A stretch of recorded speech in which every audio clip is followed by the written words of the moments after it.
Welcome to The Favorites, the podcast presented by Bet365. We are part of the Volume Podcast Network. I am Chad Millman of the Action Network. I am live from my Tommy John home studio, and I'm joined, as always, by my co-host, my companion, my compadre, my BFF professional better, Simon Hunter. Hello, Simon. Chad, how we doing? Brother, I'm so glad we're starting the show because from the time we got on 15 minutes ago until literally the second we went live, Matt Mitchell did not shut the fuck up. Loved it. Like 15 straight minutes of talking.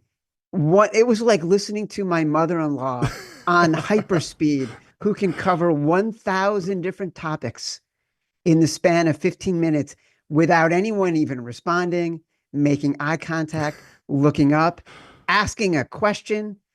I wanted to have Matt Mitchell come on the show today to talk about the Bills. I know he's made a massive bet on the Bills. I'm a little nervous about it because I know he likes to keep the shows tight, and that might add 45 fucking minutes to the show.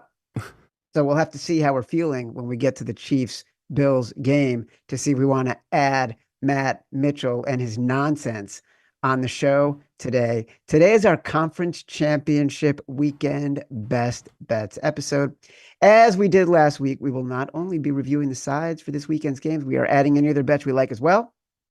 Hopefully going to give folks more to look for, root for, think about this weekend. We will also be including the best options for our foxhole as well as our Tommy John big balls bet of the week. And we will, of course, discuss Simon's biggest bets, play Scooch Roulette, all that jazz. Plus today, I do want to have a conversation about two very important topics. One, hedging. I mentioned this on Tuesday. Simon and I both gave out Super Bowl matchup bets on this very show before the season began. We each have one AFC team and one NFC team from those bets still alive, so we got a shot. That may be true for a lot of you. So how do we hedge if we want to? Do we want to cash out? I got that question on Twitter. Also, I want to talk about Super Bowl futures. There's 4 teams left. If you choose to get some value before the big game, now is the last chance. As we were last Sunday, we will be on Sunday night after the end of the second game. This is the Bills Chiefs this weekend. We will come on live after that. First look at Super Bowl review of what happened during the day. Bets are rolling in, lines are moving. Decisions need to be made. As our Volume Podcast boss, Colin Cowherd, likes to say, there's a sea of money out there. As a reminder, the Favorites Podcast is presented by Bet365. And now, new Bet365 customers get $150 in bonus bets when you bet $5. Sign up using promo code Favorites, deposit $10, place a bet for $5 to get $150 in bonus bets. Those bonus bets can be used on spreads, totals, player props, futures, and more, whatever the moment. It's never ordinary at Bet365. Must be 21 or older and present in Arizona, Colorado, Indiana, Iowa, Louisiana, North Carolina, New Jersey, Ohio, Pennsylvania, Virginia, or 18 and older in Kentucky. Gambling problem? Call 1-800-GAMBLER or 1-800-BETS-OFF in Iowa. Terms, conditions, restrictions apply. All right. As always, on Thursdays, we like to hear how the wise guys are responding to our Tuesday conversation. Fewer games, but still lots of opinions. We are very influential. Lines have already moved based on our conversations. Let's get some opinions from the wise guys. Simon, let's do sharp calls. Yeah, interesting week. Shocked. I thought it was going to be everyone on our side, to be honest with you, Chad. It felt like we're going up against two very public dogs. But there is some really smart money on the other side. And we can start with the Commanders, guys I respect, taking a position on that side. And I think it really does come down to Hurts' health. They think they are getting a good number here because Hurts is not going to do what he can normally do. And I still think it's being overrated. It's like they don't rely on Hurts. This is not a team built around Hurts. This is a team built relying on the running game. So definitely a lot of arguments right now about that with I'm being told that I'm overvaluing Hurts and not understanding his injury, and they think they're getting a great number, and the books back that up. Most bookmakers I've talked to, it's heavy. Like, there was really heavy early money on the Eagles. Now it's basically all Washington. Like, they're all taking the 6. It's not even close on the money line. It's all money is coming in on the money line for this Washington team. So, yeah, I can't dive into that because that honestly makes me feel even better. Like the books needing a home favorite. Like even when I'm talking to the bookmakers, they're laughing about it because again, Chiefs are basically the same exact spot as the Eagles. It's all Bills money. All the money coming in right now is Bills. All the teasers are on the Bills. So yeah, if you're like me and you talk to bookmakers and you go to a lot of different books, they're very happy right now in their position to be in, right? They are in the position of they need two home favorites to cover and win. And on the futures market, the best outcome for them is the Chiefs. The Chiefs have never, I mean, Evan could probably test this. I don't think they ever got above plus 700 for the entire season. So this is a team that basically never got really high odds. On the flip side, if the Commanders make it to the Super Bowl, they'll be crushed. Like that's a position that, Joe Schmo down the street that bet them at 100 to 1 or 150 to 1 can be able to hedge, and professionals will be able to hedge. So it is interesting talking the perspective of the bookmakers and the perspective of the professionals that, I get why they love the Bills. I get why they love Commanders. It's a coin flip type of game, but I do think their numbers have overrated both those sides. So, yeah, I'm looking forward to diving into these games even more, Chad, because it does seem like, coming into it, I was a little nervous in our positions. But, me and Chad don't love betting favorites, especially chalk favorites.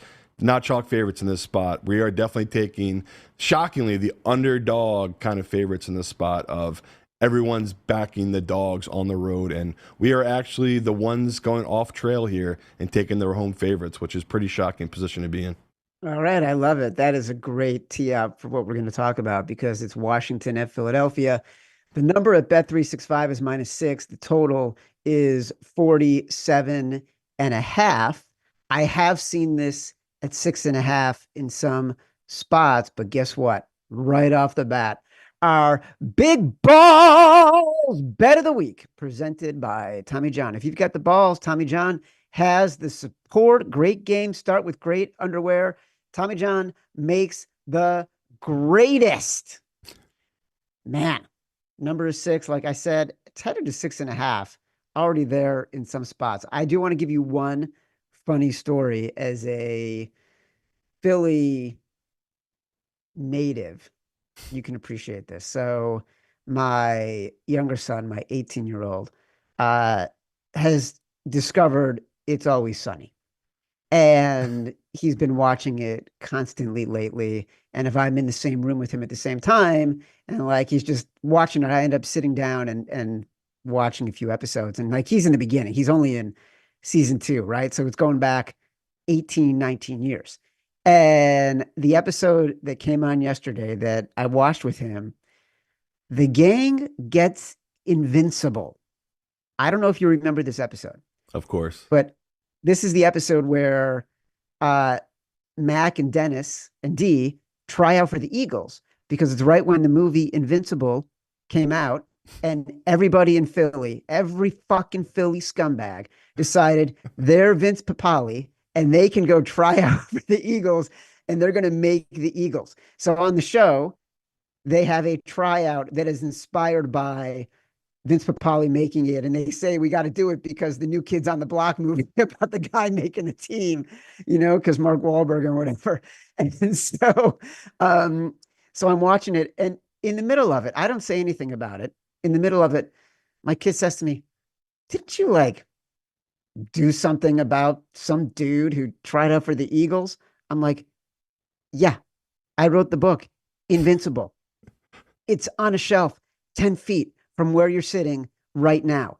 I wrote it when you were just born so we could put food on the fucking table. I cannot believe you cannot even remember how many times we've talked about this book, and you cannot remember that I wrote the book, Invincible. No, there's no respect in my house, Simon. I love that you watched the episode. Great episode, cameo by Donovan McNabb. You got Frank Reynolds getting stuck in a bathroom, I should say. Oh my God, on the Green Man. And by the way, it wasn't a Donovan McNabb cameo. It was a I cameo. know, that's the joke. I know. Because it's so good. It's such a good show. I haven't watched it in a while because like I feel like I was just caught up. And like, man, it is so funny. It makes me love Philly. You know how much I love Philly. It makes me love Philly even more. And I love the Eagles even more. This is our big balls. I kind of feel like it might need to be our foxhole too. We might need to double down here the same way we did with the Chiefs on Simon Says and Exact, because if all this money is starting to come in the Commanders, it really does feel like we're starting to be alone here. Yeah, and when I talk to people, their view of it is you get into this time of year and it's really is opinion heavy, and guys try to just throw the numbers out, which I would love to make fun of them and everything like that, but I do that too. Like that Bills spot last week, Chad was totally right in his thinking of the Bills were not the better team. That Ravens team were better on paper in almost every metric, but I kept saying you had to throw the numbers out. And this is the type of game where there's plenty of guys making their statement, taking their position on this Washington team, and has the same view of it. They know that this is not as good of a team as the Eagles on paper. They know that this is, not, I don't want to say a fluke, but it is a fluke. Come on, let's be real, people. This is the 6th seed. We know how rare this is. I think Evan had an amazing 6th seed with a rookie quarterback. Right. Evan had an amazing piece about this, how it's like this just never happens. And obviously, as an Eagles fan, it doesn't get much better. My team is literally a game away from beating a rookie quarterback 6th seed at home to make the Super Bowl. You literally can't have an easier position. The Chiefs got to play the freaking Bills and vice versa. Like that's usually what you're getting in conference championship games. You don't usually play a rookie quarterback with a team that is just happy to be there, right? This insane run that they've been on. And it's been interesting breaking down the game, and especially this week. All I'm really doing is watching film, honestly. Like that's what's so fun when there's just 2 games left. You can really dive into both teams. And obviously, if you listen to the show all year, I mean, me and Chad have talked ad nauseum about how much we love Daniels and this Washington team. I mean, we bet them all season. We love them. I mean, I've talked so much about how impressed I was with him. And, this is a game, though, you have to really go back to what me and Chad talked about. There were 2 previous games against the Bucs and the Lions and why they did win those games. Yes, Daniels played incredible. It was all about turnovers, right? That to me is, at the end of the day, that was the key to those games. And we've seen this playoffs really dictated by that. Now, that's not shocking anybody, right? That's how it is usually. But you've seen teams play these incredibly conservative, boring offenses. 3 out of the 4 teams have done that style this playoffs and have gotten to this position. Now, Daniels just doesn't play that way, right? He's a high risk, high variance type of player. He's willing to push the ball downfield in those 50-50 balls. He's willing He makes a lot of bad throws. Like he's a rookie. Right. And he's incredibly accurate. I don't mean to cut you off, but he's incredibly accurate, but he makes a lot of downfield throws with that. If you're watching it on television, the camera pans, and these are millimeters away from picks. And what I found by watching this film, especially going back to the earlier games, is how cool he is in the pocket. And we talked about that. We were like, eventually he's going to take a hit, and he won't be so calm, cool in the pocket like he was. And he did. It might have been your guys' Bears game where he basically got rocked. I don't know if his ribs got broken or bruised, but you saw there was a 3-4 game period there where it was different. Yeah. Like you could see that after that hit, it was different. And now he's back to what he was, though. Once he healed up and got that confidence back, he's back to what he was in week 3, 4, like that really confidence in the pocket. I can't get over how above his age he does play. I know a lot of people have talked about this week where it's like, he might be a rookie on paper, but he has it feels like a year 5 veteran mentality. He's just so smart, makes the right decisions when he needs to. And yeah, when you break it down, he'll be the X factor in this matchup. But this really, like me and Chad talked, this number really should be 7.5. Like the fact that, Goff, who's never done anything in the playoffs, honestly, like this is a guy with the Lions that, he has choked with them. And you could say, well, he got to the Super Bowl with the Rams. I mean, come on, let's be serious here. It's kind of interesting where the books got that number all up to 9.5. And now against the Eagles team that, to me, is better on paper. They're healthy defensively. They can have all their guys offensively. They're only a 6-point favorite against this Washington team. So me and Chad are talking about how this is an inflated line for this Washington team, that this has moved too much. That's what we're talking about, because I've had a lot of people ask about that, why we think this is peak value for Washington. Just breaking it down very simple. You can see how much respect the book's giving them, and vice versa. They're in a happy position to be, because right now, like I said, they need the Eagles. All this money is pouring in on Washington. And, me and Chad, honestly, Chad, I thought this would be 6.5, 7 when we came on today's show. So, the fact that at night, like I've been checking it, you see the resistance from professional bettors. Like a couple books do hit 6.5, quickly bump down to 6. So it's clear that there is some really smart money keeping this number down. And I think it does come back to the Hurts injury to me. Like, that's why I get why the professionals are saying that, because on one side, you have a quarterback that is playing at a high level and he is fully healthy. On the flip side, you have a quarterback that the professionals and public have questions about, and he's got a bad knee. So that to me makes sense about the resistance on this number. But like I just said, to me, that's another reason for me and you. I feel like we're getting great value on this line where it's just too much hype, too much love for a Washington team that has a couple little bit of a fluky wins here. And now they're being praised as one of the best teams in the NFL. Also going outside. It's just a True. different game for everybody when you're playing outside. And I'm not saying the Commanders can't handle weather. They're an No, outdoor they can. team. But when you're playing indoors and Yeah. you go for it on fourth downs and you're going against a team that is playing basically second and third stringers across the board defensively, and you force some turnovers early in the game, you're just playing from a different point of view, a different perspective. This Philadelphia team, to me, I thought you nailed it. It's not really about Jalen Hurts. It's about the offensive line and the defensive line. And again, we talked about this on Tuesday. Sam Cosmi not playing is kind of a big deal because the strength of this Philly defense is what they can do within the interior of the defensive line. Jalen Carter is amazing. He is like, he's Aaron Donald esque this year in his ability to control a game and impact a game as an interior defensive lineman. So I like him coming up the gut against Jaden Daniels is going to be really, really daunting, especially in this kind of scenario. You gotta like, yeah, you can't you can't take that factor away.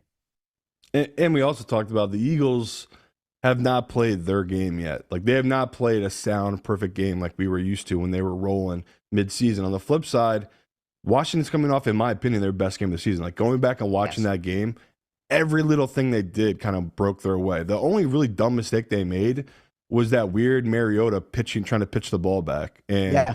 this is why I do give respect to Dan Quinn. He went to Kingsbury, whoever he went and talked to, and he just said, we're not taking the ball out of our best player's hand and losing this game again. Like, from now on fourth down, no more bullshit, dumb gimmick plays. We're going to give the ball to Daniels only, because that was the type of play where you're just like, you're overthinking it, Washington. What are you doing in this type of big moment? And, the rest of that game, so sound. And, like you just said, this Eagles game is outdoors. I have moved to the over. Originally, I liked the under in this matchup. I have flipped to the over, and just because the number has moved too much, and I basically have this total of 48.5. So it's only a point difference, right? The total right now is 47.5. Still showing value to the over, and it really is all about what we just talked about, the weather. Now, if you live in the Northeast or just in America in general, we're in a deep freeze right now. It's absolutely awful outside. It's like 10 degrees in most places. It's going to warm up by this weekend. I don't know if you saw it, Chad. It's supposed to be in the Yeah. mid 40s come Sunday. Okay, so no snow, no rain, mid 40s. Like you just said, both these teams are from the same area. They're used to being out in the cold. I don't think it's going to affect the offenses like it did this past week with the Eagles. I don't think we'll see as many drops from the Eagles, and same from this Washington team. I think they'll be fine playing in these elements. But like you just said, the difference will be Washington just played in Florida and then an indoor game against Detroit. Like, so this will be the first time they are out in the cold in the elements in the playoffs. And, like Uh, we, no, go ahead. Sorry. no, go ahead. The one thing that worries me is that this Eagles team is incredibly reliant on big plays, specifically big plays from Saquon. We saw it in the Rams game, two huge touchdown runs. I was at that Eagles Commanders game in November where they were down most of the game. And the only reason they won that game is because there were two long Saquon touchdown runs. That's kind of been a theme of the year. We talked about his rushing prop on Tuesday. It was 127.5. By the time we were off the show and we talked about this on air, it was already at 129.5. One other sports book, very public sports book, high profile sports book, yesterday announced that Saquon's rushing total at 130 is the highest rushing total they've ever had for a prop. Do we worry that this team is too reliant on big plays? Do we think big plays are predictive, and are they something that you can count on, or are they totally random and that skews our perception of the Eagles? Yeah, I would say if you have the number one offensive line in football, an all pro in AJ Brown, then an all pro in Saquon, probably going to get big plays. I mean, that's just the honest truth. So I get where you're coming from. Yeah. Ideally, do I want the Eagles to drive the field and then all their red zone trips are touchdowns? That'd be great. But I mean, people keep pointing to the fact that, oh, the Eagles haven't been great in the red zone. Even last week, right? They struggled in the red zone. No, I don't really mind that. I don't worry about that stuff too much. Like big plays can be inconsistent if it's all wide receiver. That to me would be scary, right? If it was the Tyreek Hill type of deal where it's like, well, if we don't have Tyreek Hill downfield, then our offense kind of stalls, right? We rely on those big plays to move the ball downfield. The Eagles aren't that. I mean, the reason they have those big plays numbers is because they wear teams out. And eventually, like we talked about, Saquon gets these teams in the fourth quarter, and that's when he breaks out for those long runs. So, the stats we gave out on Tuesday about this Washington run defense and how bad they are in the second level, that just adds more fuel to the fire of this team going to be hitting big plays. I mean, it lines up for this Eagles team. So I told you my biggest worry here is going to be same thing we had when I was betting Washington against the Lions. It's the fourth down regression. Like we're at our historical numbers at this point with the fourth down with this Washington team, and it did come to bite us. Like even that Bucks game, right? They had a couple failed fourth downs, and that Lions game we just talked about the Mariota play. There are opportunities for this Eagles team to get stops, and Dan Quinn, who's getting tons of praise right now, well deserved. If he goes for it on his own 35 on fourth down, right? Say they're down 7 in the second quarter, and he goes for it there. The Eagles stop him. Now they're up 14. Will he look like an idiot, or will it just be like, no, this is who this guy's been all season. It's just been working. So that's going to be an interesting part here in this game to me. It's going to be another game where if Daniels hits these fourth downs, yeah, they can stay in this game easily. I mean, we all know the track record of divisional opponents keeping games close in the spot, but when you really dive into the numbers, this would really be an embarrassing loss for the Eagles. Like, all honesty, you are getting a rookie quarterback on a team that is basically in a rebuild season. The fact they come into your home stadium and win this playoff game would be shocking, just because across the line, like we just talked about, the D line matches up incredibly against this O line of Washington. Eagles offensive line, even more so. I mean, second level, all of it lines up really well. We give tons of credit, though, to Washington. Like Bobby Wagner, he was left for dead. This man has come in and made a huge difference to this team. Zach Ertz, another guy left for dead, has come in and made, like, veteran presence on this Washington team has been huge and made these huge difference. So they do have guys who've played in these big games, these big moments. But this is an Eagles team that basically was in a Super Bowl, a year and a half ago. So it's like, we've seen it time and time again in sports. Teams usually have to go through growing pains. And you expect Washington, someday they'll get to this level, someday they will make a Super Bowl. It would be shocking for them to get there this early. Like, they haven't gone through the pain that almost all teams need to go through to get to that next level. Even the all-God we talk about, Patrick Mahomes, he needed to lose to Brady at home in that AFC Championship game. Then he needed to lose in the Super Bowl. I mean, he did win, obviously, against the 49ers, but then he needed to lose against Brady in the Super Bowl eventually. Like, these great quarterbacks all go through it.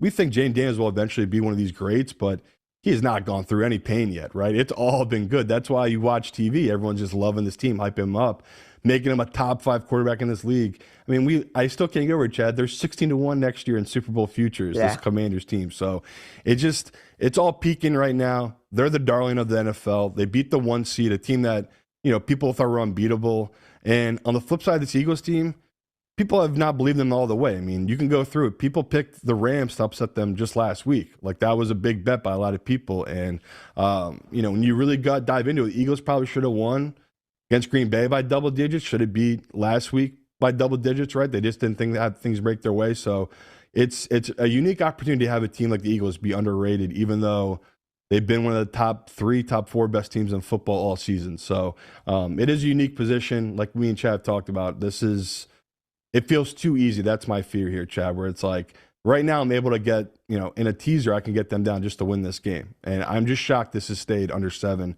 And I do think it all comes back to the Hurts injury and the public and professional money coming in so heavy on this Commanders team where I'm shocked to see how much money is poured in on this team. Like, I really did think by the time we do the show, it'd be more balanced. It's still heavy towards Commanders. Jake Elliott, do your fucking job. Make the extra points. This line is 6, right? We felt it last week. It pushed on 6 because Jake Elliott was missing extra points. Jake Elliott, do your job. That's all we're asking. Simon, did you know that inside every man there are 2 wolves? One wolf represents darkness and despair, but the other wolf is relaxed and luxuriating in resplendent comfort because that wolf is decked out head to paw in the flexible breathability of Tommy John. You can only feed one wolf, Simon, so feed that comfortable wolf. The geniuses at Tommy John have mastered the art of comfort to see what thousands of 5-star reviewers are raving about.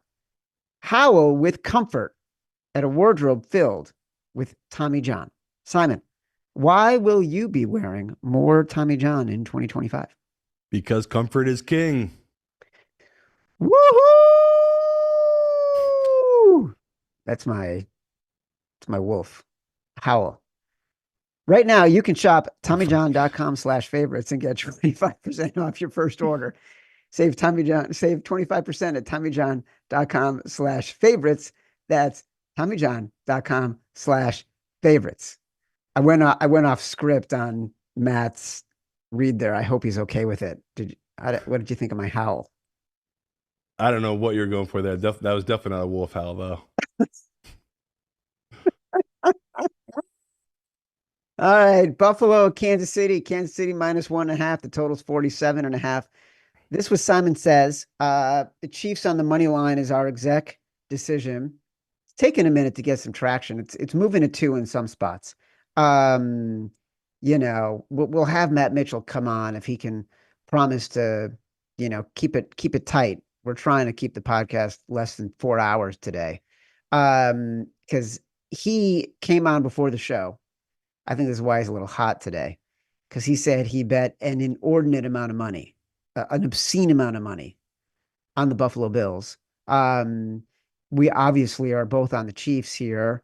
I would like Matt Mitchell to come on as the resident Bills obsessive, the Don of Bills Mafia. He's an excellent bettor. He's not just, a mediocre podcast producer and a Bills freak. He's an excellent bettor. So, Matt, you want to explain yourself why you're going against the hosts of the show? Hi, Chad. It's nice to be on. I hope you're well. I'm great. Thanks. I appreciate all the listeners and the outpouring of support following your incoherent and asinine breakdown of your Chiefs love last episode. But yes, I've realized that since the infamous 13 seconds game 3 years ago, I have done a very good job of locking my heart away and developing a thick candy shell so that I'm not as absolutely crushed by a loss in the playoffs as I was after that game. So that the Bengals loss in the playoffs meant very little. Also, they just lost regular style, which is what I always ask of them.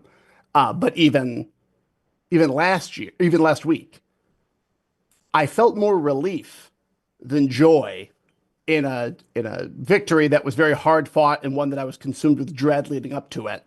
And I'm realizing, Chad, that I'm not able to hit the high highs, the true mania of an incredible victory, because I've been holding back and shielding myself. And the time has finally come to just let myself. Yeah, I used to dance like everyone's watching and love like I'll always get hurt. But now I'm ready. I'm ready to get hurt, and I'm going to go into this game filled with optimism and excitement and a ruthlessness that the Bills will leave Kansas City victorious. And I'm putting my money where my mouth is, and I'm disgusted with myself that I'd be saying this out loud to so many people. But I'm in. I'm fucking all in. I've heard enough. It's time for men of action to do just that. So go Bills. That is a end of a rom-com worthy soliloquy about your love and your willingness to expose yourself and be vulnerable this weekend. I believe it was Bob Scucci who once said, when all hope is gone, all that's left is relief. It might be something you were feeling at some point, and I'm glad that you are getting back to finding euphoria and joy as a sports fan. My Kansas City Chiefs take, which I know what you're referring to, and listeners know what you're referring to, which you went after me for when I couldn't defend myself. You dropped it into the podcast on Tuesday. Is I'm rooting for history. I'm not saying I'm rooting for the thing that's never happened, which is to beat the Buffalo Bills, because the Buffalo Bills get beaten by everybody. My point was, I want to see the three-peat. That's what I'm rooting for, Matt Mitchell. I'm rooting for historical dominance of dynastic proportions. The fucking That's Buffalo Bills have been playing fucking football for longer than there's been a Super Bowl, and they've have not won a Super Bowl. They won the AFL title. They haven't won a fucking Super Bowl. That is pretty goddamn historic. All you gotta say, Chad, all you gotta do is go into that fucking microphone and say, you know what? I'm rooting for the team that never loses to not lose. I'm rooting for the team with the better coach. I'm rooting for the best quarterback to beat the second best quarterback. I'm rooting for the team that is favored to win the game at home. Like that's a coherent. I'm rooting for the team that has the opportunity to win 3 straight Super Bowls. I'm rooting for the team that has a quarterback that has the opportunity to set standards that have never before been seen in the history of the NFL, which has been around longer than the Buffalo fucking Bills. So that's what I'm rooting for. I have the bigger picture.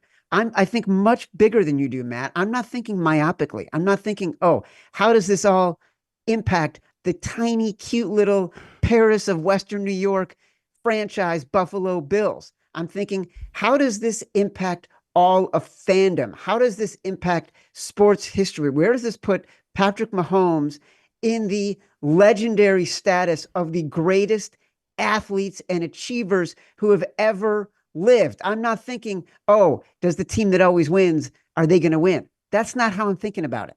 Chad, okay, listeners, I had you do a visualization exercise on Sunday. I want you to do another one. Again, unless you're driving, keep your eyes open. Unless you're driving, close your eyes. I want you to picture Chad Millman walking into a beautiful, glittering casino. He's walking through the casino. He's going to the high roller room. He's walking through it. He's saying, no, you know what? I need to go to the lowest limits. I want to see the biggest losers. I want to join them. He goes over to the biggest losers shoe of blackjack, and he sits down, and they say, how much do you want? And he says, oh, no chips for me. I'm here rooting for the dealer. And he has a little pennant that says, go casino. That's the argument you are making. So I wish you the best of luck. I'm sure it'll be a nonstop thrill ride. Go house money. Matt and I have been at each other all morning because I asked a simple question in one of our Slack channels, asking for research and wanting to incorporate the luck rankings into the show today. Matt was doing something else when he read the Slack, misinterpreted it, was trying to multitask, and instead decided I had done something wrong when all I was doing was asking for information to include in the show. And he's been mad at me ever since. And I feel like this is outrage that is coming out for everybody. Simon, we're on the Chiefs. Go Chiefs. We love the Chiefs. Why am I worried about the Chiefs? If we still have a producer, you got to cut that last 30 minutes. Unbelievable back and forth by Chad and Matt Mitchell. Holy shit. Yeah, my only question to Matt Mitchell is, if you know what you're doing here, you're supposed to bet the Chiefs so you can actually win money when your team loses, rather than you lose money and you are depressed for a year when your team loses. And nobody in your beautiful Milwaukee neighborhood gets ice cream. Yeah, because you have no Jesus money left. Right. Imagine one guy rooting for the fucking casino and another guy with the most cowardly fucking approach in history. That's why we have this drop, which I'll play right now. Simon Hunter, professional coward. I would never hedge emotionally or otherwise, but I wish you the best of luck. No, I'm smart. I actually bet on my favorite team in August, unlike Matt Mitchell here, who bets on his favorite team in late Wow. January. Now this is great. Yeah, I don't sleep. I don't eat. I do nothing but think of you, Kansas City Chiefs. I just can't. I keep looking for ways to fade this Chiefs team, Chad, and we're here. We can't do it. There's no reason not to bet this number. It's low. It's a great matchup for them. And we talked about this Bills team. It's been an incredible season. This is a team that had 30 million in dead cap for Stephon Diggs. They had 70 million in dead cap overall on this roster this season. People, that's fucking insane. They're literally paying 70 million to guys who aren't even on this roster, and they are in the finals, the AFC finals. I can't believe it. So this is a team that's overachieved all because they have the mutant that is Josh Allen, one of the greatest quarterbacks to play this game. Can you get over the hump, Chad? That's what everyone's betting on. The public has the same exact view as Matt Mitchell. Like, they're coming in heavy on this Bills team, not because they're sick of the Chiefs, but they think this is the destiny. This is the year of Josh Allen. And they're betting them hard. I mean, even the Action app I'm looking at right now, 70% of the bets, 70% of the money right now are on the Buffalo Bills on the road in Kansas City.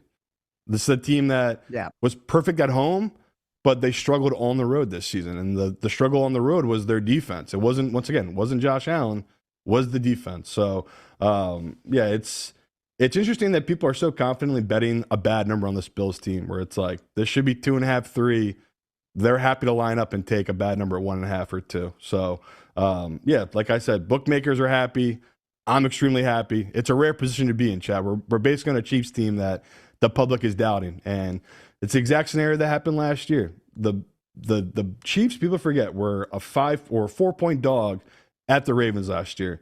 They got up to 5.5 before kickoff. 5.5 dog. No one was betting the Chiefs. That line was running up. Even the Action app, I believe it was less than 20% of the bets, 20% of the money were on the Chiefs in that exact spot. They rolled that Ravens team. And that's literally what this exact scenario is playing out right here.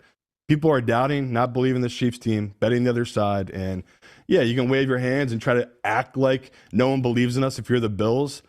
People do. That's just not true. You guys are the darling favorite right now of the league, just like the Commanders. So I love our position that we're in. The Chiefs, to me, are the better team across the board in every position, except the strongest part of this Bills team, obviously, is Josh Allen, that offensive line. And that, to me, is our only fear here, Chad. If the Chiefs can't stop the run, we're done here because the Bills have evolved. They're a different team now where they play smart. They don't turn over. If we can get a lead with this Chiefs team, have to make Josh Allen drop back a ton and throw the ball a lot, that, to me, is how the Chiefs can come out on top in this one because we know the weakness of this Bills team. They don't have receivers. Like, they got rid of their 2 top dogs, and he's just throwing in nameless guys around. I mean, Amari Cooper, who they traded for, he's been non-existent since they got him. Like, it's not great. And, like I said, incredible run by this Bills team, but they've run into a juggernaut that's not going to lose this game like the Ravens kind of lost that game last week. Let's be honest here. The Ravens beat themselves. I'd be shocked if the Chiefs beat themselves in this matchup at home. And we've seen the stats from Evan. When it's cold, below 40 degrees in Arrowhead, in the playoffs, this is when you want to back Mahomes. He just lives up to these moments, to the exact spot. So, yeah, I really can't believe we're getting -1.5 with the Chiefs at home in this spot, and no one's betting them. It really is shocking right now looking at that metric and seeing that we are on the team that no one believes in, and they're a home favorite. So, yeah, obviously you can tell, Chad, feeling pretty confident about this Chiefs side.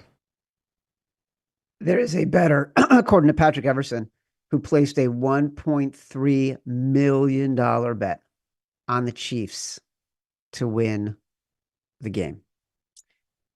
Just on the money line, I'll reiterate, Patrick Mahomes in November, December, January, when it's 40 degrees or less, 23-2 straight up. He's won 20 in a row.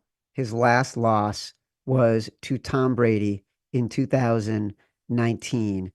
The only fear here is Josh Allen. And, he's so good at avoiding sacks. And the Chiefs' pressure, as much as George Karlaftis has been amazing on the edge recently, their pressure is Chris Jones on the inside unless he is moving himself to the edges. But when Josh Allen gets flushed, he is very hard to sack, like so difficult to put into plays behind the sticks, right? That to me is like the biggest fear is every time he rolls out, I get a little nervous when I'm betting against Josh Allen. Um, but I think to your point, teams are not the same when they play the Chiefs in the playoffs that they are throughout the year because they're not thinking, oh, I have many, many series in which to make up for any mistakes. Every series is so critical. You get tighter when you think you can't make a mistake. And everyone believes they cannot make a mistake against Patrick Mahomes in the playoffs. He's that magical. He's that awesome. I think that has a real impact in these games that just doesn't get accounted for in the spread. I don't know if you feel the same way. I do, and I also think it's another reason why I love the under here, where it's like both these teams are going to play super slow and conservative and just eat the clock up because they have the same view we have. Keep the offense off the field. Like that's how you're going to win this game, right? Not let the other team get in their rhythm. So coming into it, I think both game plans are going to be run heavy. And, we talk a little bit about Matt Milano. That's a big X factor for this Bills defense. I know that yesterday he was limited with a hamstring. Yep. So, Yep. Great that it's not a knee. Terrible that it's a hamstring. Like, you don't want a guy to have hamstring issues heading into a game that, like you just said, it's going to be below 40 degrees. That's not ideal, especially for such an important defender. That's, an older guy, Matt Milano, in this spot. So, yeah, I was really trying to be on the Bills, honestly, Jack, coming into it because I love this team and their story. But to me, it was all about the number. And it never got to where I felt comfortable that this would be a good Bills line to bet. Like, it never got to 2.5, 3. And it's what we just talked about. They are beloved right now by the public, and there's plenty of smart professional money out there coming in heavy on them as well. So I'm not trying to have people overthink this year. You're getting a very unique opportunity. You have two home favorites that the public doesn't really believe in, and you're getting good number on both of them. So I like this position we're in. It doesn't feel like it was, in other years where everyone's just hammering these number one or number two seeds. This is a unique season where people don't believe in this 1 or 2 seed. People believe in the road dogs, and the money, you can follow it. It says that they believe in them. So it's going to be interesting by game time, see if it comes on the other side. If, the professional public money does show up on the Chiefs and the Eagles. Because right now, this early money, it is without a doubt all in these road dogs. So interesting how people's perceptions can be changed by how brilliant just the quarterbacks are, right? Josh Allen and Jaden Daniels have been much better players this year than Patrick Mahomes and Jalen Hurts. And it has put us in a position, you are 100% right. I don't think we've ever had an experience where we both like a home favorite that are the higher seeds that none of the public wants to bet. Like it's such a it's a different position for us entirely. But like you said, we're all over the Eagles, we're all over the Chiefs. Really important stuff. And by the way, one more injury report. Taylor Rapp, safety, did not practice for the Bills yesterday. He's got that hip injury that could be significant. You mentioned Milano. He was limited in practice. We saw what a difference he made for the Bills against the Ravens last week. Christian Benford, the cornerback, had a concussion last week, was limited in practice, which could be a good sign because it means he got back on the field. It's one of the first steps you have to make to get through the concussion protocol. So those are the latest updates. No real injuries of note for the Chiefs. Okay. To hedge or not to hedge. So I got these questions on Twitter before the season began. We each gave out future bets we liked, including Super Bowl matchups. Mine was amongst many Chiefs versus Eagles in the Super Bowl. Every year I do a matchup round robin in which I bet the teams whose preseason Super Bowl odds are 12-1 or shorter. It's a bet that Evan tipped me off to in his preseason story last year. Heading into last year, it was 9 of 10 matchups had been from teams that had odds of 12-1 or shorter. Last year, it happened again. The Chiefs and Eagles were both in this group. Their odds to meet in the Super Bowl preseason were 28-1. I bet that. I have that existing. Before we go to Simon's, whose bet is even more exciting, because people like to say, no, you didn't really do that. Gifford, let's go to the video evidence. My finals, Chiefs winning over the Eagles once again in the Super Bowl to win 3 straight.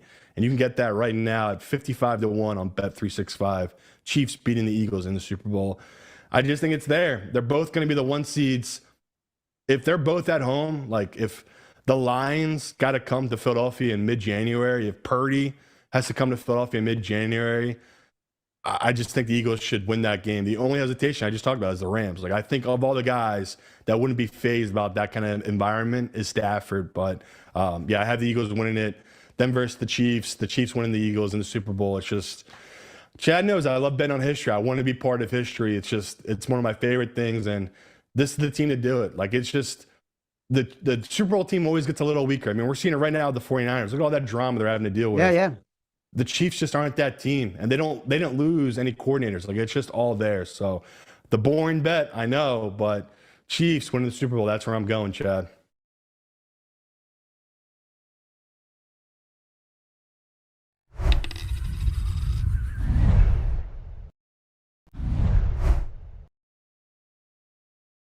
Like, and their opportunity, but the way you nailed the Eagles after they had come off a down year, talking about the Rams having to go to Philly, being off the Niners, brilliant stuff. We've all seen your ticket. We know it is a significant amount of money, and that's just one ticket you have. I know you've got several on this particular matchup, Chiefs beating the Eagles. A couple of our listeners sent me notes. I'm going to read the excerpts of one because it is representative of everything. I'm currently sitting on a Super Bowl futures, Chiefs beating Eagles and Eagles beating Chiefs. Each are 1 unit bets. Chiefs win pays out 56 units, as you noted. Simon, we had it at 55-1. Eagles pays out 67. Book is offering a cash out of 20.5 units. I've thought about letting the Eagles game ride, and if they win, betting 28 units on the Bills to cover. Also have considered cashing. What strategies would you guys consider? So basically that covers everything, right? That covers a cash out. You and I and Evan talked a little bit about this on Tuesday after the show, talking about waiting to see what happens in the first game. And if the Eagles win, hedging the second game. How will you be handling any hedging this weekend? Yeah, so off the top, everyone should know every person is unique and has their own life going on with your own shit going on in your own life. And you need to plan accordingly with these type of bets. If you are in that position that you need this fucking money, if you need this money, cash it out. Like, go ahead. Who cares? Cash it out. Take that money you can. You made a great bet.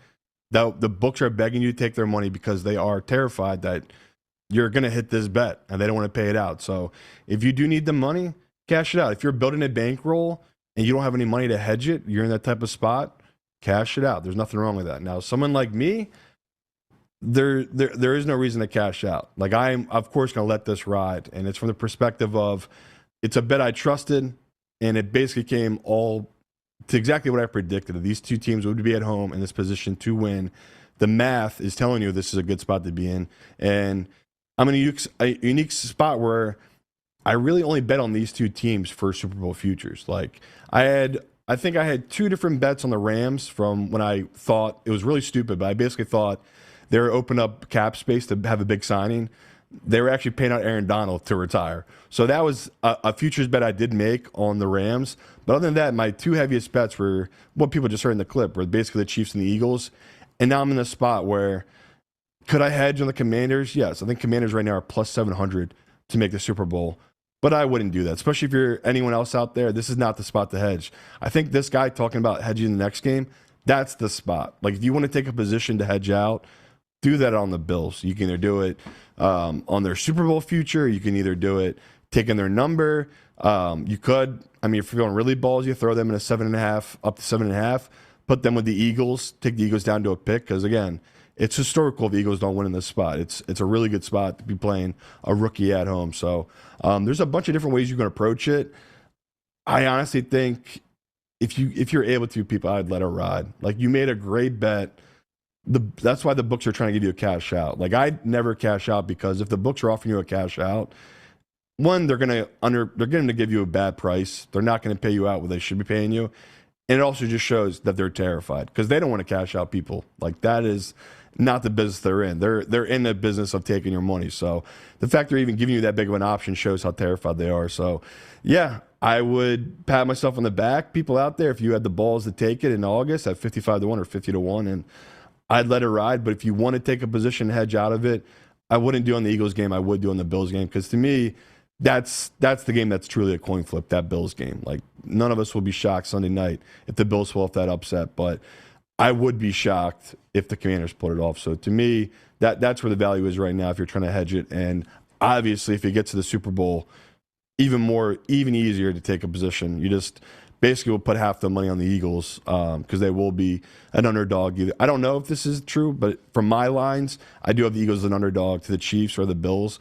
I'm positive the books will follow suit. Like, that's just the way it usually is. Usually the AFC is going to get the respect in this type of spot. So, yeah, if you do want to be patient, I think you'll get a nice opportunity in the Super Bowl. But yeah, Chad, feeling pretty good. I basically have somewhere around 5K invested in the Chiefs to beat the Eagles to win 300K. And obviously, people know I'm an Eagles fan. I have a ton of money invested in the Eagles Super Bowl futures. So, yeah, no bets. Obviously, the Commanders, no one saw this coming. And I talked about it coming into the year. I did doubt the Bills, did not see this type of run happening. So have no money invested, and I would need to hedge out if I had to in that game against the Chiefs. But like I just said, I'm gonna let it ride. I'm confident in our position, and I love our bets right now.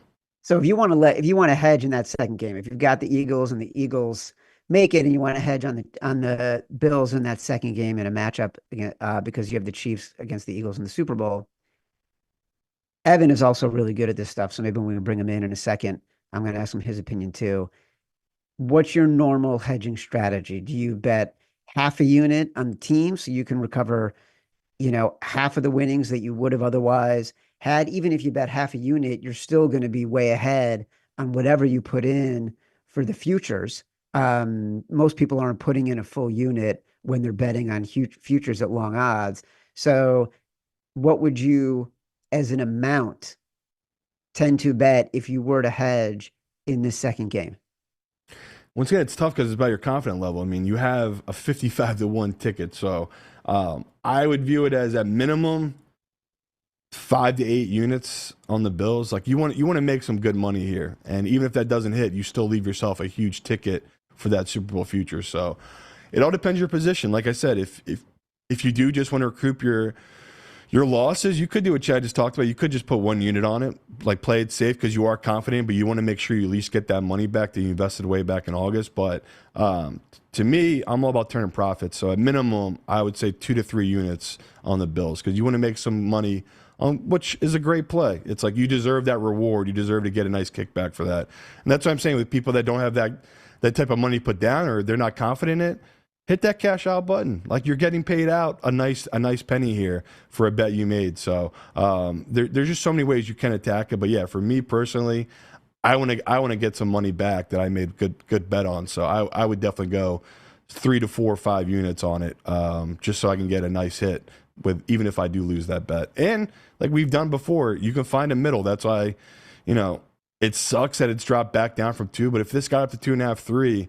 You're getting a really nice chance to hit a middle with that Bills number, which again, that's a position we want to be in. We want to have a middle spot, but I think the books are wise to it. They're not really going above that 2 number.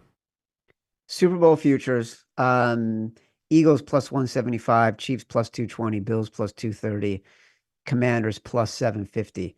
Any worthwhile investment here? I was leaning to playing the Chiefs at plus 220 just because obviously we like them to get to the Super Bowl. They're not going to have those kind of odds when they get there.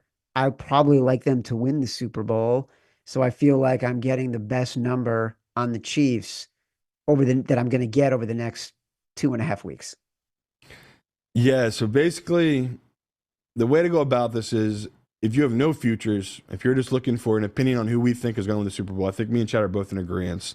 We think it's going to be the Chiefs. Like, it feels lined up for them. They have the perfect team put together right now. The way they play, even if it is the Eagles or Commanders, I think they match up well against both of them. And, you can shop around right now. There are a couple of plus 230s, a couple of plus 220s out there on them to win the Super Bowl at this point, the Chiefs.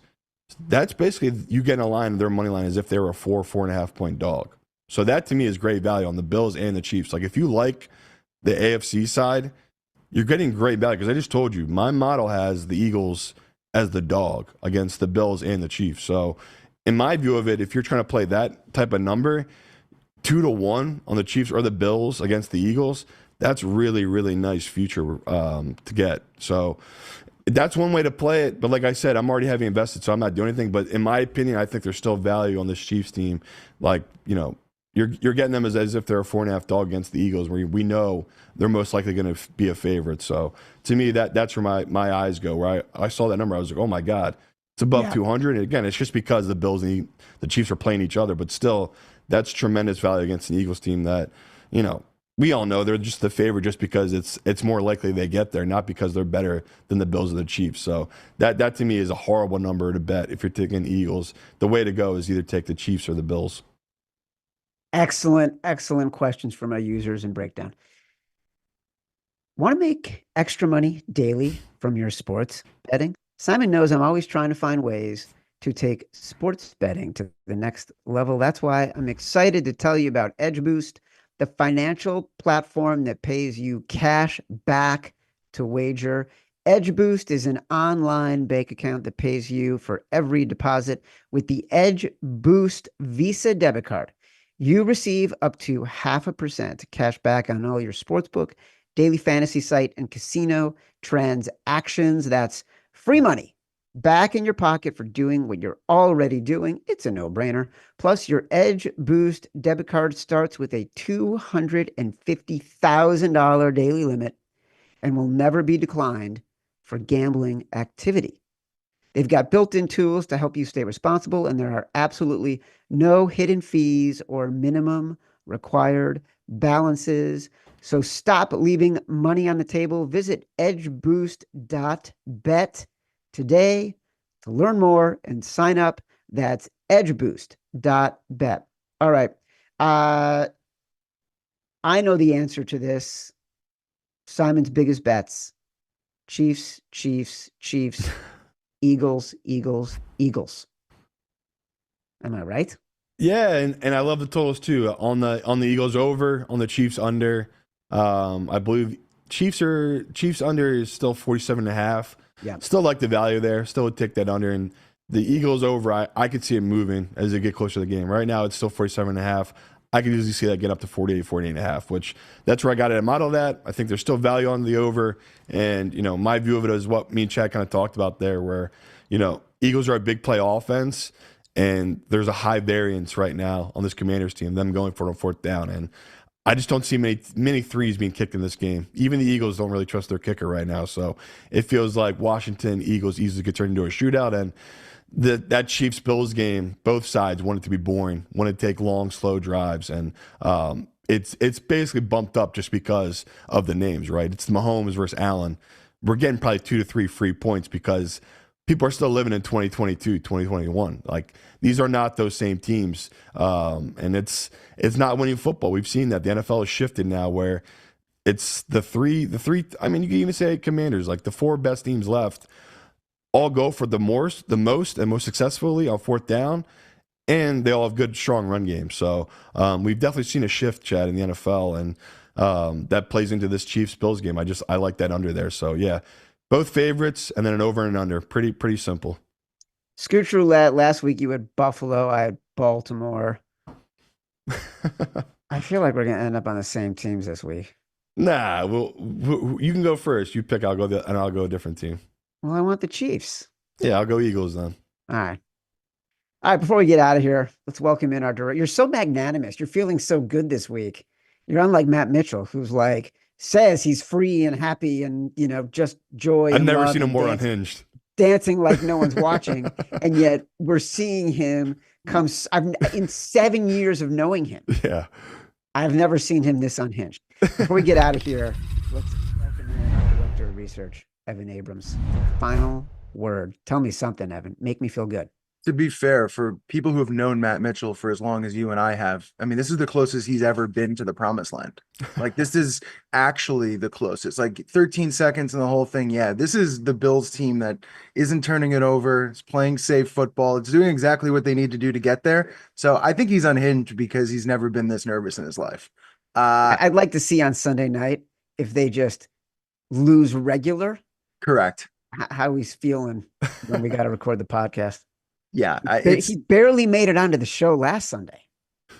I mean, he's not showing up to place, and then he's showing up early and screaming at everyone. It's been wonderful. I know. To answer some of your questions from earlier, there are hypothetical lines out for the Super Bowl right now. So KC and Buffalo, about 4.5-point favorites over Washington in both situations, and KC Buffalo both about 1.5 favorites over Philly. That's right. At this point. The interesting thing about the look ahead lines, Buffalo Washington total is 53.5, which is fun. Everything else is kind of in order. All right, so I'll give you a few stats for some of these games. You guys had talked about the Chiefs and some of the advantages they have. Well, they have another advantage. If you watched the games last weekend, they played the first game of the weekend. They played on Saturday, while Buffalo played the last game of the weekend. So Chiefs actually do have a full day rest and prep advantage against Buffalo in this one. So Andy Reid in his career, 45-12 straight up. Chiefs and Eagles when coaching a game on extended prep time, more than a full week, while his opponent is on normal or less. When that game is at home, he's 31-7. With Mahomes, Reid is 20-3 in that spot and 14-1 at home with the rest advantage. So let's talk about the other thing I was going to mention is this KC's bet percentage. Now, depending on the book, at Action, we do like a consensus percentage. Right now, it's in about the low 30s, which would be one of the lowest of his career. So Buffalo definitely getting some love in this game. And let's turn our attention now to Washington and Philly. So, yeah, Washington is a 6-point underdog, but they feel like a bit of a different 6-point underdog, and especially this year because of their scoring. They are averaging 29.1 points per game, including the playoffs, since the merger. Only the 2014-2015 Packers behind Aaron Rodgers averaged 29 points per game or more and were this high of an underdog in the conference championship. They closed plus 8.5 against Seattle in that game. They actually led 19-7, lost 28-22. They did cover the spread. It means very little. I think the thing I'm trying to prove here is that Washington is kind of an enigma. Like, they're honestly a team from a scoring point of view, from the fact that they have a rookie head coach, a new one for Washington, and an actual rookie quarterback. So I just think they're a little bit messing with the models because of their offense. And then I'll give you this last note, pure from Bet Labs, but Commanders had no playoff experience, didn't make it last year, while the Eagles, they've got a decent amount of playoff experience, being to the Super Bowl, and obviously they were there last year. So teams who didn't make the playoffs the year prior are 7-10 against the spread versus a team who did in the conference championship dating back to 2004. When the spread is over a field goal, they are 1-9 straight up and 4-6 against the spread. Now, the one upset, Joe Burrow and the Bengals over the Chiefs in 2022, that took Mahomes home and took them to the Super Bowl. So the numbers aren't fantastic for Daniels, but who the heck cares at this point? I mean, he's won twice as underdogs, and now he's an underdog again.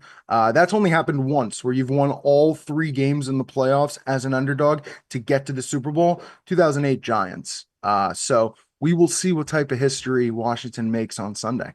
My favorite Daniels stat is in 9 seasons, Dak Prescott, 2 playoff wins. Jane Daniels, 1 season, 2 playoff wins. I love the troll. Well, look, it's very possible he's just a cheat code that can't really be accounted for. Yeah. And we're having all these conversations about it. And in the end of the day, he's Mahomes-esque in what he can do on the field, that you have to discount every other element of the game. What was that stat that Andy Reid with Patrick Mahomes is 20-3 straight up with an extra day of rest? It's just a rest advantage, yeah. So when they have 8 or more, so like more than a full week, and the opponent is normal or less, so 7 or less, 20-3 with Mahomes, 14-1 at home. When I say 14-1, though, I in my brain am saying to myself, who was the loss? I honestly can't remember, but I have to look it up. It's gonna be the Raiders. It's something it's stupid like the Raiders. It's always Raiders always or Raiders. Tom Brady, which is now the same thing. So which is funny. That is funny. Thank you, Evan. As a reminder, the Favorites podcast is presented by Bet365. And now, new Bet365 customers get $150 in bonus bets when you bet $5. Sign up using promo code Favorites, deposit $10, place a bet for $5 to get $150 in bonus bets. Those bonus bets can be used on spreads, totals, player props, futures, and more. Whatever the moment, it's never ordinary at Bet365. Must be 21 or older and present in Arizona, Colorado, Louisiana, North Carolina, New Jersey, Ohio, Pennsylvania, Virginia, or 18 and older in Kentucky. Gambling problem? Call 1-800-GAMBLER or 1-800-BETS-OFF in Iowa. Terms, conditions, restrictions apply. Simon and I will be back with our next episode of The Favorites on the Action Network YouTube page later than usual this Sunday night after the Chiefs-Bills game to recap both conference championship games and get an early look at the Super Bowl. Downloads from Spotify, Apple Pods, wherever you get your pods. Rate, review, subscribe. Leave us 5 stars. Say whatever you want. Feedback is a gift. Until next time, love you.